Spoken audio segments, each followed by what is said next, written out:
Fidèles téléspectateurs, bonsoir et bienvenue dans votre émission Les Concernés. Les Concernés est une émission qui reçoit les personnes de toute tendance, à moins que le sujet que nous sommes en train de traiter vous concerne. Et ce soir, nous parlons de la situation de personnes vivant avec handicap. Et qui est concerné par rapport à ce sujet? Nous recevons pour vous Maître Patrick Pindou, qui est avec moi. Bonsoir, Maître. Oui, bonsoir, madame. Et merci de nous rejoindre ici dans notre plateau et de répondre à notre invitation. Merci. Alors, pour nos téléspectateurs, qui est Maître Patrick Pindou? Bon, je suis Maître Pindou Diosanga Patrick. Je suis avocat près la Cour d'appel. Je suis coordonnateur national de la Fédération nationale des associations des personnes vivant avec handicap du Congo, FENAFACO. Actuellement, je suis aussi directeur exécutif du Forum des organisations des personnes handicapées dans les pays d'Afrique centrale et les pays des Grands Lacs.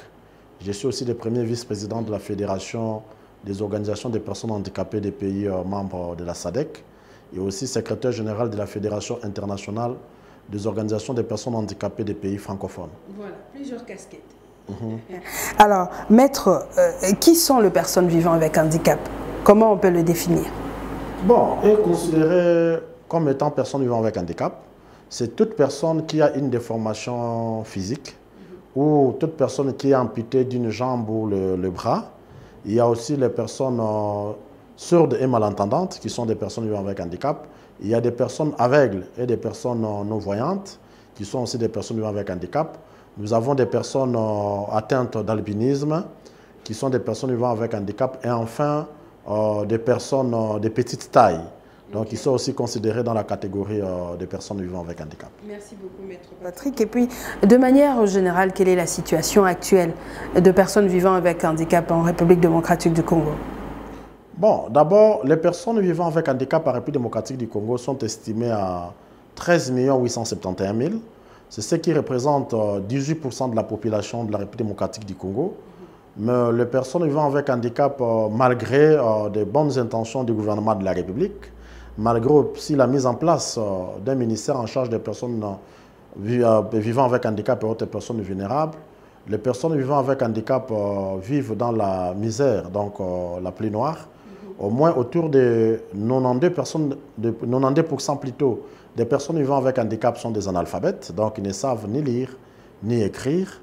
Ce n'est pas parce que les personnes vivant avec handicap les veulent, mais c'est l'analphabétisme qui est entretenu et par la famille, n'est-ce pas, et aussi par les gouvernements de la République. Parce que déjà dans la famille, l'enfant vivant avec handicap est considéré comme étant un enfant inutile, un enfant improductif, un enfant qui ne pourra rien apporter dans sa famille. Donc on ne lui donne pas la chance de pouvoir aller à l'école. Et aussi les gouvernements de la République, hormis l'église catholique protestante et l'église kimbanguiste, le gouvernement de la République n'a pas mis en place des programmes efficaces pour soutenir ou faire la promotion de l'éducation des enfants vivant avec handicap, même des adultes, personnes vivant avec handicap qui sont analphabètes. Et aussi, autour de 93% des personnes vivant avec handicap n'ont pas accès à des santé de qualité. 91% des personnes vivant avec handicap n'ont pas accès à l'emploi. Et aussi, presque autour de 90% des personnes vivant avec handicap vivent dans la mendicité ou les débrouillardises. Donc, voilà un peu la situation des personnes vivant avec handicap. Et aussi, nous avons des femmes vivant avec handicap qui ont des difficultés de pouvoir accéder au mariage. Donc, vous trouverez, si vous trouvez une femme vivant sur 20 femmes vivant avec handicap plutôt, ceux qui ont la chance d'avoir les mariages, c'est seulement une seule femme vivant avec handicap. Et aussi, généralement, les femmes vivant avec handicap ont des difficultés d'avoir les enfants avec les mêmes pères. Donc, c'est difficile d'avoir une femme vivant avec handicap qui a des enfants avec les mêmes pères. Une femme vivant avec handicap, si elle a 7 enfants, donc il y a risque qu'elle ait ces 7 enfants-là avec 7 pères, ou soit avec 6 pères ou avec 5 pères. Bon, parce que les hommes qui veulent prendre les femmes vivant avec handicap, généralement, ils viennent la nuit et puis ils abandonnent ces femmes-là vivant avec handicap. Et les femmes vivant avec handicap aussi, comme elles n'ont pas de moyens, elles se laissent faire avec n'importe quel homme. Et quand elles ont des grossesses, généralement, elles sont abandonnées. Donc, c'est une situation très difficile pour les femmes vivant avec handicap en particulier et aussi les personnes vivant avec handicap en général. Donc la situation des personnes vivant avec handicap, en général, n'est pas bonne jusque-là en République démocratique du Congo. D'accord. Alors, maître, comment est venue l'idée de créer FENAFACO? Et puis, ça existe déjà combien de temps? Bon, la Fédération nationale des associations des personnes vivant avec handicap du Congo, FENAFACO, qui est d'ailleurs un réseau qui regroupe autour de 396 associations des personnes vivant avec handicap, est créée à Kinshasa en 2006 sur mon initiative avec certains membres cofondateurs, dont M. Patrick Bouloba, Mme Patience Otembe, M. Massamba Roger, M. Charles Mambou et les autres.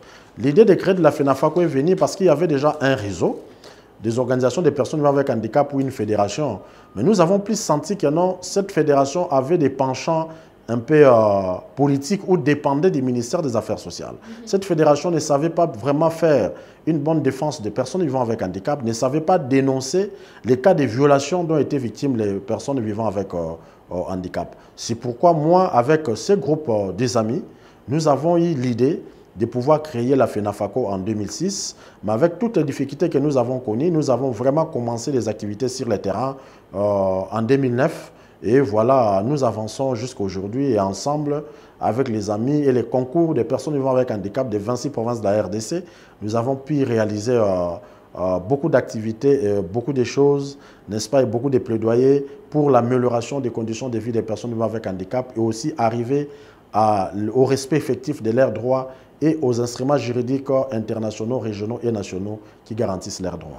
Alors, Maître Patrick, quelles sont réellement les actions que vous faites sur le terrain? C'est vrai, vous avez toute la situation des personnes vivant avec un handicap dans vos mains, nous l'avons senti, mais quelles sont les actions que vous menez sur le terrain pour défendre ces personnes? Nous menons sur le terrain d'abord, c'est en ce qui concerne la prise en charge des personnes vivant avec handicap, notamment sur les plans de la santé, sur les plans de l'éducation. Nous essayons d'aider les enfants vivant avec handicap de pouvoir aller à l'école. Et puis nous avons collaboré avec certaines institutions de santé où nous orientons des personnes vivant avec handicap. Et aussi en ce qui concerne la mobilité des personnes vivant avec handicap, vous comprendrez avec moi que les équipements pour la mobilité des personnes vivant avec handicap coûtent énormément cher en RDC, notamment les prothèses, les orthèses, ça coûte extrêmement cher. Et nous avons mis un mécanisme avec les partenaires pour pouvoir aider les personnes vivant avec handicap à accéder à ces équipements de mobilité. Et aussi la FENAFACO est dans les plaidoyers et dans le lobbying, n'est-ce pas, pour l'amélioration des conditions de vie des personnes vivant avec handicap. Les plaidoyers, nous l'exerçons premièrement aux autorités politico-administratives au niveau provincial et aussi au niveau des autorités nationales pour la prise en compte des personnes vivant avec handicap dans les politiques publiques et les programmes de développement qui sont mis en place. Et aussi, nous allons vers les partenaires techniques et financiers, les partenaires au développement et les agences du système des Nations Unies pour faire un plaidoyer pour que la question de l'handicap soit aussi priorisée dans toutes les actions que toutes ces institutions onusiennes ou les ONG internationales essayent de faire en République démocratique du Congo. Donc voilà ce que nous faisons et puis nous organisons des dialogues communautaires entre les organisations des personnes handicapées au niveau local, au niveau national et provincial pour essayer un peu d'organiser des dialogues entre les autorités en vue de pouvoir présenter la situation réelle des personnes vivant avec handicap. Donc voilà un peu un résumé parce qu'on a beaucoup de temps, c'est que la FENAFACO essaye de faire. D'accord. C'est vrai que vous existez, que vous faites le plaidoirie, tout ça. Mais comment est-ce qu'on retrouve encore les personnes vivant avec handicap sur le rue de Kinshasa en train de faire la mendicité? Qu'est-ce qui se passe? Vous conviendrez avec moi, madame, que d'abord, la situation des personnes vivant avec handicap ne peut pas être changée ou être résolue par la FENAFACO. La FENAFACO est une organisation de la société civile. Nous apportons ce que nous pouvons. Mais la question des personnes vivant avec handicap en République démocratique du Congo, l'amélioration de leurs conditions de vie, c'est d'abord la responsabilité première du gouvernement de la République démocratique du Congo dans l'ensemble et aussi des gouvernements provinciaux, donc en province. Donc c'est le gouvernement de la République qui doit mettre des politiques, qui doit mettre des mécanismes d'encadrement des personnes vivant avec handicap, des politiques publiques qui doivent prendre en compte les personnes vivant avec handicap. Et vous verrez que les personnes vivant avec handicap ne seront plus dans la rue. Je l'ai dit au début ici, que le président de la République a manifesté cette bonne volonté de ne pas laisser les personnes vivant avec handicap de pouvoir les placer au sein du gouvernement de la République. C'est les plaidoyers aussi que nous avons fait personnellement, moi, quand nous avons rencontré les premiers ministres, quand ils faisaient ces consultations pour garder ces ministères. Mais jusque-là, on continue à voir les personnes vivant avec handicap sur les boulevards et dans des grandes rues de Kinshasa. Voilà, dans des grandes rues de Kinshasa. Bon, qui sont en train de demander, des personnes comme nous, qui sont connues par les personnes vivant avec handicap, je suis obligé toujours de dépenser de 2000 francs, de 1000 francs, de 3000 francs pour remettre aux personnes vivant avec handicap. Ça fait quand même la honte de la République, ça on connaît, mais ce n'est pas la responsabilité de la FENAFACO. Nous pensons que c'est la responsabilité du gouvernement. C'est pourquoi même on a demandé au Premier ministre, chef du gouvernement, et l'ensemble de son gouvernement, parce que la question de l'handicap n'est pas seulement gérée par les ministères en charge des questions des personnes avec handicap. C'est une question qui est transversale. Beaucoup de ministères sont concernés par rapport à cette question. Nous avons demandé qu'il soit mis en place une politique nationale d'urgence pour l'encadrement, la prise en charge des personnes vivant avec handicap. Je pense que c'est de cette façon-là qu'on ne vivra plus de la mendicité des personnes vivant avec handicap à Kinshasa comme dans d'autres provinces de la République démocratique du Congo. Alors, aujourd'hui, nous savons que le PVH ont des droits et des devoirs également. Est-ce qu'on peut connaître leurs droits et devoirs? Bon, les droits reconnus aux personnes vivant avec handicap, c'est d'abord dans la Constitution de la République démocratique du Congo.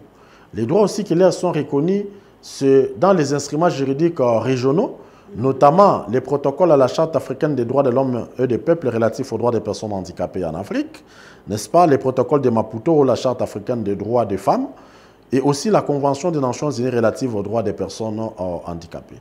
Les droits qui sont reconnus aux personnes vivant avec handicap, c'est d'abord l'accès à la justice et l'assistance judiciaire des personnes vivant avec handicap, droit d'accès à la santé, droit d'accès à l'emploi en égalité avec les autres, droit de participer à la vie publique et politique, droit de participer au sport, à la culture et aux loisirs, droit d'accès à l'éducation, c'est reconnu aux personnes vivant avec handicap, droit d'accès à l'accessibilité, c'est pour dire que non, tout doit être accessible, les bâtiments publics et privés, les transports, donc tout ça doit être accessible aux personnes vivant avec handicap.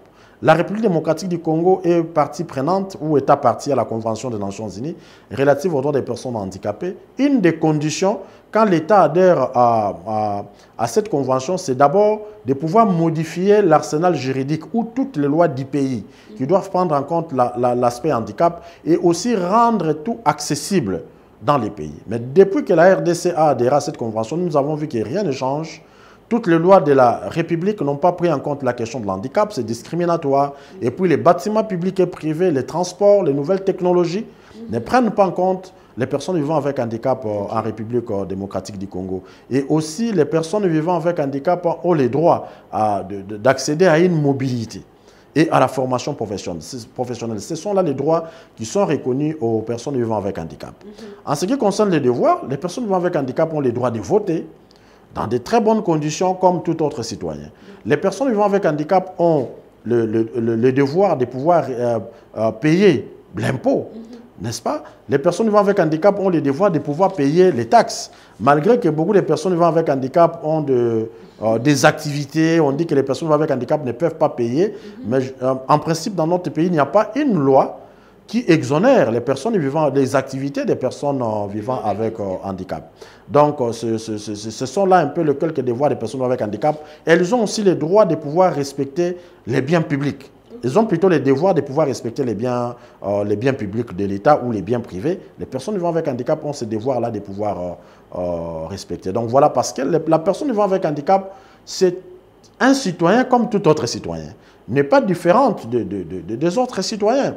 Parce que l'avènement de la Convention des Nations Unies relative aux droits des personnes handicapées a mis la personne vivant avec handicap dans un statut où on considère la personne avec handicap comme étant un sujet de droit et non plus comme un sujet de charité. Comme c'était avant, qu'on doit avoir pitié de la personne vivant avec handicap.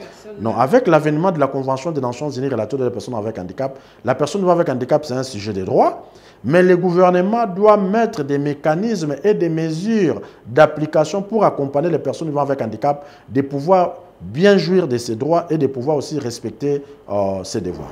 Ok. Alors, votre structure, c'est vrai, vous s'occupe de l'encadrement de PVH, mais au jour d'aujourd'hui, vous avez tout à l'heure évoqué les instruments juridiques dont la RDC dispose, garantissant le PVH. Est-ce que nous pouvons connaître ces instruments? Bon, les instruments juridiques garantissant les droits, que ce soit les droits civils et politiques ou les droits économiques, sociaux et culturels des personnes vivant avec handicap. D'abord, premièrement, c'est la constitution de la RDC. Okay. La constitution de la République démocratique du Congo garantit tous les droits aux personnes vivant avec handicap comme tout autre citoyen. D'ailleurs, l'article 49 de la constitution de la RDC fait allusion ou fait mention d'une façon spécifique à la personne vivant avec handicap, que l'État congolais doit mettre des mesures de protection des personnes vivant avec handicap et des personnes de troisième âge, et aussi l'État doit promouvoir la présence des personnes vivant avec handicap au sein des institutions nationales, provinciales et locales. Et enfin, on parle d'une loi organique pour maintenant faire une très bonne application de tout ce qui est dicté à l'alinéa 1 et à l'alinéa 2. C'est la loi organique que nous sommes en train d'attendre, nous tous. Et aussi sur le plan régional, nous avons les protocoles de la Charte africaine des droits de l'homme et des peuples relatifs aux droits des personnes handicapées en Afrique, que la RDC n'a pas encore ratifié. Nous sommes en train de faire un plaidoyer, n'est-ce pas, pour que la RDC ratifie cette Charte africaine des droits des personnes handicapées. Et aussi sur le plan international, la RDC est partie prenante où la RDC a adhéré et a ratifié la Convention des Nations Unies relative aux droits des personnes handicapées, qu'il doit respecter plutôt pour garantir tous les droits de l'homme reconnus aux personnes en situation d'handicap. D'ailleurs, là, je pense que le gouvernement, après la pression des organisations des personnes vivant avec handicap, dont la FENAFACO, le gouvernement est en train de préparer les rapports initiaux pour la mise en œuvre de cette convention qu'il doit présenter au comité des droits des personnes handicapées à Genève, lequel comité est rattaché au commissariat des Nations Unies aux droits de l'homme. L'État doit prouver ou doit démontrer comment il a mis en œuvre cette convention ou bien comment il a garanti ou protégé les droits des personnes vivant avec handicap. Donc, en principe, c'est 2 ans après la ratification de cet instrument juridique. Mais aujourd'hui, la RDC a un retard presque de 7 ans. Donc, il n'a pas encore présenté ses rapports initiaux. Donc, on pourra les présenter, je crois, dans les jours à venir. Donc, voilà, ce sont là les instruments juridiques qui garantissent des droits aux personnes vivant avec handicap. Mais il y a d'autres instruments juridiques au niveau régional qui font mention à la personne vivant avec handicap, notamment la Charte africaine des droits des femmes ou la Charte des Maputo, où il y a des dispositions qui reconnaissent tous les droits de l'homme aux femmes vivant avec handicap. Il y a aussi la Charte africaine de la démocratie, de la gouvernance et des élections, n'est-ce pas, qui reconnaît les droits de vote, les droits de se faire élire et les droits de voter et les droits d'être observateurs aux personnes vivant avec handicap. Donc voilà un peu d'une façon ramassée ou en synthèse ce que je peux dire par rapport aux instruments juridiques qui garantissent les droits des personnes vivant avec handicap au niveau national, régional et international. Alors, vous êtes avocat, comme vous venez de le dire tantôt. Que dit la loi par rapport au PVH? Est-ce que cette loi en République démocratique du Congo est respectée? Par exemple, en prenant le cas de la justice, est-ce que les personnes vivant avec handicap ont accès à cette justice? Voilà, d'abord, l'accès à la justice et l'assistance judiciaire des personnes vivant avec handicap est garanti dans la constitution de la RDC. La personne vivant avec handicap doit avoir accès en justice et être assistant en justice comme tout citoyen. Et aussi l'article 13 de la Charte africaine des droits des personnes handicapées et aussi l'article 13 de la Convention des Nations Unies relative aux droits des personnes handicapées garantit plutôt les droits d'accès et d'assistance judiciaire aux personnes vivant avec handicap. En République démocratique du Congo, nous avons plus constaté que les personnes vivant avec handicap n'avaient pas accès à la justice et les personnes vivant avec handicap n'étaient pas assistées en justice. N'est-ce pas? On a constaté que quand les personnes vivant avec handicap avaient des problèmes au niveau de la justice, d'abord, ces personnes avaient des difficultés d'accéder ou si on a accepté leur plainte, mais la façon de dire des droits était très compliquée pour eux par les magistrats. Comme la personne avec handicap est une personne pauvre, on avait plus tendance, n'est-ce pas, à donner tort à la personne vivant avec handicap parce que la personne avec handicap ne pouvait pas se défendre. Il y a beaucoup de personnes vivant avec handicap aujourd'hui qui n'ont pas accédé à l'héritage parce qu'ils sont personnes vivant avec handicap. Et ce sont des juges ou les magistrats qui ont facilité ces choses-là. Des personnes vivant avec handicap étaient en difficulté. C'est pourquoi déjà en 2011, moi-même, à travers mon cabinet, je faisais quand même de l'assistance judiciaire gratuite aux personnes vivant avec un handicap. Et en 2013, j'ai raisonné, nous avons mis en place les programmes d'appui à l'accès à la justice et à l'assistance judiciaire des personnes vivant avec handicap. Lesquels programmes est soutenu par l'ONG internationale sud-africaine OSISA, une ONG américaine de droit américain NED, National Endowment for Democracy, et le Bureau conjoint des Nations Unies des droits de l'homme. Nous avons mis en place un cabinet d'avocats, n'est-ce pas? Les avocats sont là pour assister les personnes vivant avec handicap judiciairement gratuites, sans pour autant payer des honoraires et les frais des procédures. Et aussi, ces avocats-là aussi vont ensemble avec moi, à Kinshasa comme en province, dans les juridictions judiciaires pour identifier d'une façon volontaire les dossiers judiciaires des personnes vivant avec handicap qui ne sont pas assistants en justice en vue de pouvoir les assister ou les suivre pour obtenir un gain de cause aux personnes vivant avec handicap. Et aussi, à travers ces programmes, nous enquêtons aussi sur les conditions de détention des personnes vivant avec handicap dans les prisons et dans les cachots. Je veux quand même dire quelque chose par là en passant, que les conditions de détention des personnes avec handicap sont très mauvaises dans toutes les prisons de la République démocratique du Congo. Les personnes vivant avec handicap dorment au sol. Les personnes vivant avec handicap n'ont pas accès à la nourriture, n'ont pas accès à l'eau, n'ont pas accès aux vêtements. Les personnes vivant avec handicap sont brutalisées par les autres prisonniers. Donc on met ensemble les personnes vivant avec handicap et les personnes dites valides qui maltraitent ces personnes vivant avec handicap-là.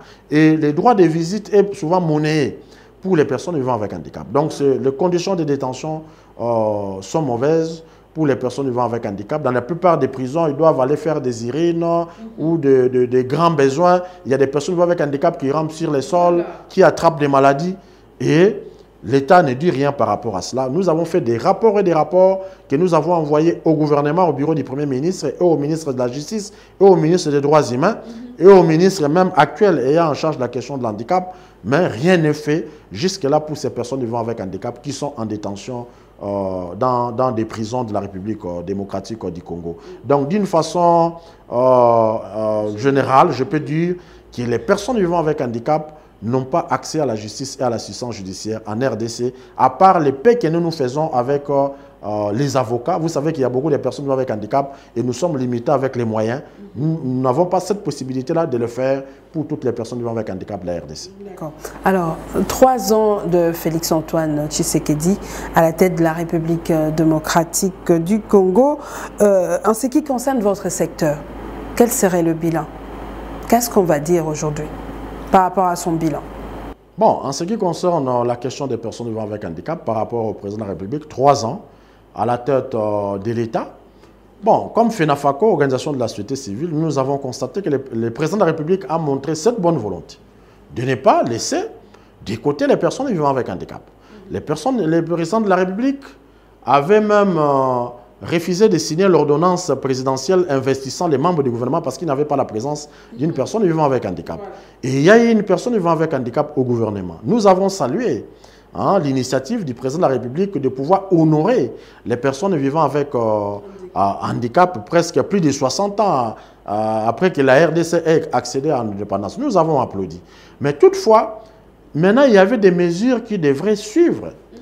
Les personnes vivant avec handicap aujourd'hui ne sentent pas qu'il y a un ministère des personnes vivant avec handicap. Moi, je fais les tours des 23 provinces de la République démocratique du Congo dans cet espace-là de 2 ans pour aller me rendre compte de la situation des personnes vivant avec handicap, échanger avec les personnes vivant avec handicap sur leur situation.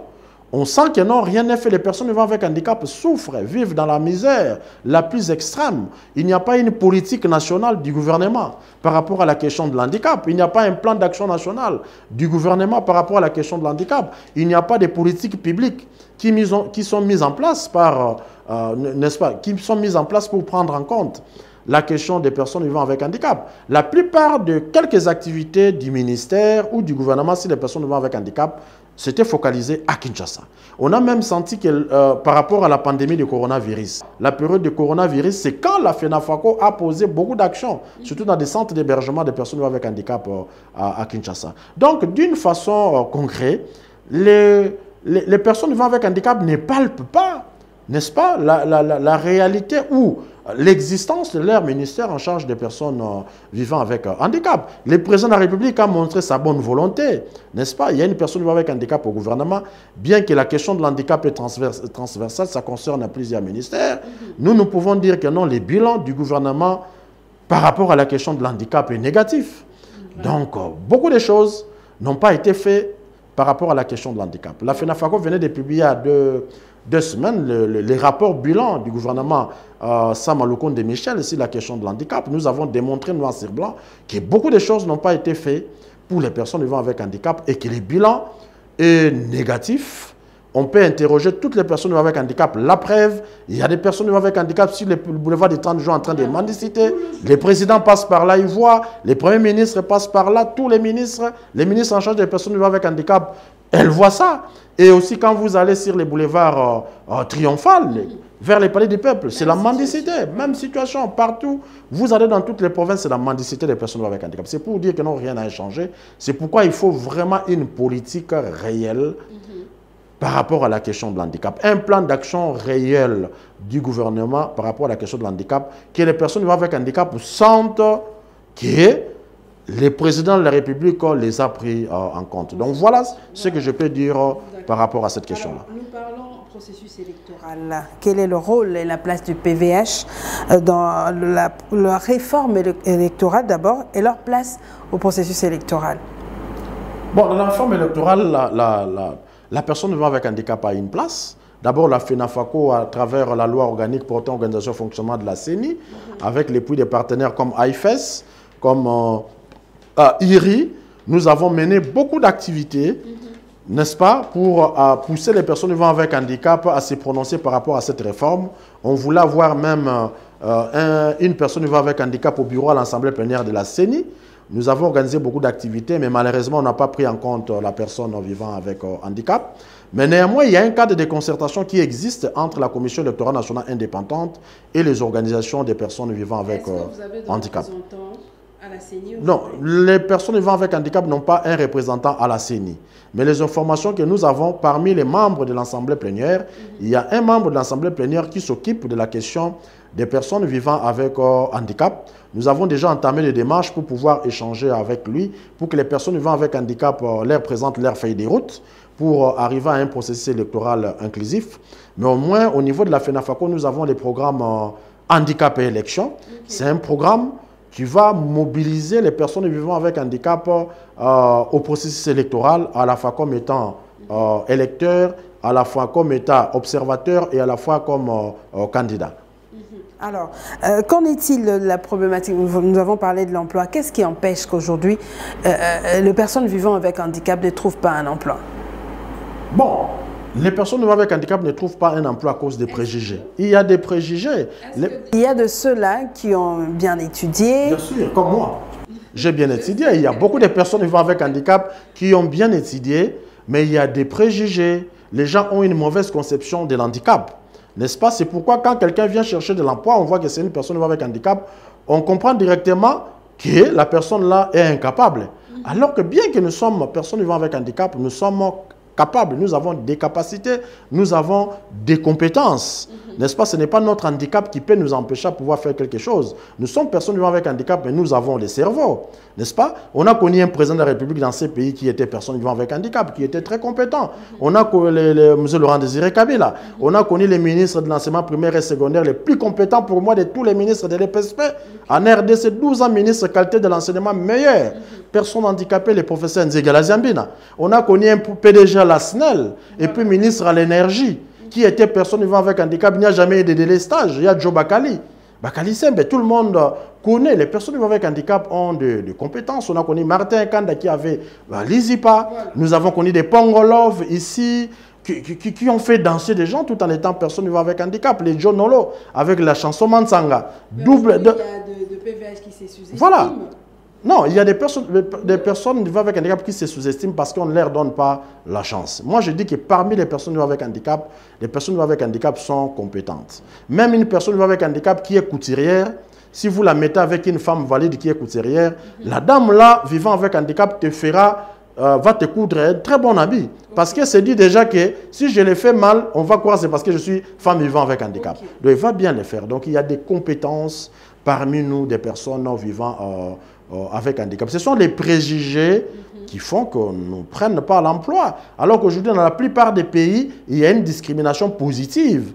On a imposé, on sait que dans tous les recrutements dans l'administration publique, qu'on réserve entre 5 à 10% aux personnes vivant avec handicap. C'est ce que dit même la Convention.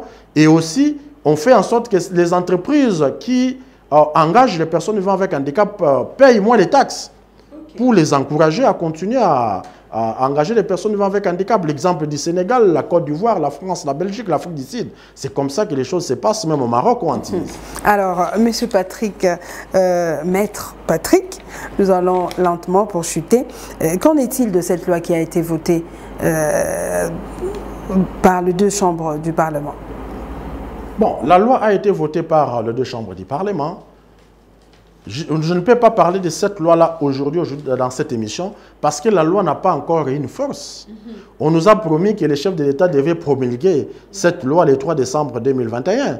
Nous avons attendu, rien n'a été fait, alors que cette proposition de loi a fait presque autour de 2006 à 2021. Ça nous fait 15 ans que nous avons commencé cette histoire-là. Les chefs de l'État n'ont pas promulgué cette loi, nous ne savons pas pourquoi, alors qu'il y a eu des lois qui ont été votées seulement des semaines et après, on a dit promulguer ça le plus rapidement possible. Jusqu'à ce jour, il semblerait que cette loi ou cette proposition de loi se retrouve sur la table du président de la République pour promulgation. C'est pourquoi, à travers cette émission, l'espace que vous m'accordez, je fais un plaidoyer. Je demande au président de la République, chef de l'État, comme il a honoré les personnes vivant avec handicap, de pouvoir encore nous honorer avec un arsenal juridique, de pouvoir promulguer la loi portant promotion et protection des droits des personnes vivant avec handicap en République démocratique du Congo. Bien qu'il y a des choses qu'il faut modifier, mais que nous ayons d'abord la loi, on verra avec la législative qui viendra comment on pourra encore initier quelque chose pour la révisitation de quelques articles de cette proposition de loi où les personnes vivant avec handicap, franchement, en majorité, n'ont pas été d'accord. D'accord. Alors, Maître Patrick Pindou, merci vraiment d'être de notre ce soir, de répondre à nos questions. Un dernier mot, un message à lancer. Bon, les derniers mots, je vous ai dit ici que j'ai des fonctions au niveau sous-régional. Directeur exécutif ou président du Forum des organisations des personnes handicapées en Afrique centrale. Je suis premier vice-président de la Fédération des associations des personnes handicapées des pays membres de la SADC. Je suis le secrétaire général de la Fédération internationale des organisations des personnes handicapées des pays francophones. Mais dans tous les comités là, je suis le seul Congolais à ne pas avoir un passeport diplomatique. Alors que moi, j'ai vu le président de la République remettre, bon c'est bien bon de remettre les passeports diplomatiques aux musiciens parce qu'ils nous font plaisir. Mais néanmoins, moi j'ai fait un grand travail avec mes collègues. J'ai fait un grand travail pour l'Afrique, j'ai fait un grand travail pour la République démocratique du Congo. Moi aussi j'en profite de cette émission pour demander au président de la République, parce que j'ai raté plusieurs voyages parce que je n'avais pas de passeport diplomatique. Si aussi la République peut me reconnaître en me donnant les passeports diplomatiques, ça sera un honneur pour les personnes vivant avec handicap de la RDC et de l'Afrique. Et aussi un message d'espoir aux personnes vivant avec handicap. Ne lâchons pas prise, continuons ce que nous faisons. Le combat certes est encore là, mais moi je suis assuré qu'avec la bonne volonté du chef de l'État que nous avons, demain, la situation des personnes vivant avec handicap sera meilleure, qu'il y aura des politiques publiques, il y aura des programmes de développement et le président pourra instruire les gouvernements de pouvoir initier ou mettre en place un plan d'action et un programme national et une politique nationale sur la question de l'handicap en RDC. Merci beaucoup, Maître Patrick Pindou. Fidèles téléspectateurs, nous sommes arrivés à la fin de cette émission Les Concernés. Je rappelle qu'il a reçu pour vous Maître Patrick Pindou, qui est le président de FENAFACO. Coordonnateur national de la FENAFACO. Voilà, nous avons parlé de la situation de personnes vivant avec handicap. J'ai juste retenu que Maître Patrick veut un passeport diplomatique. On se retrouve très prochainement.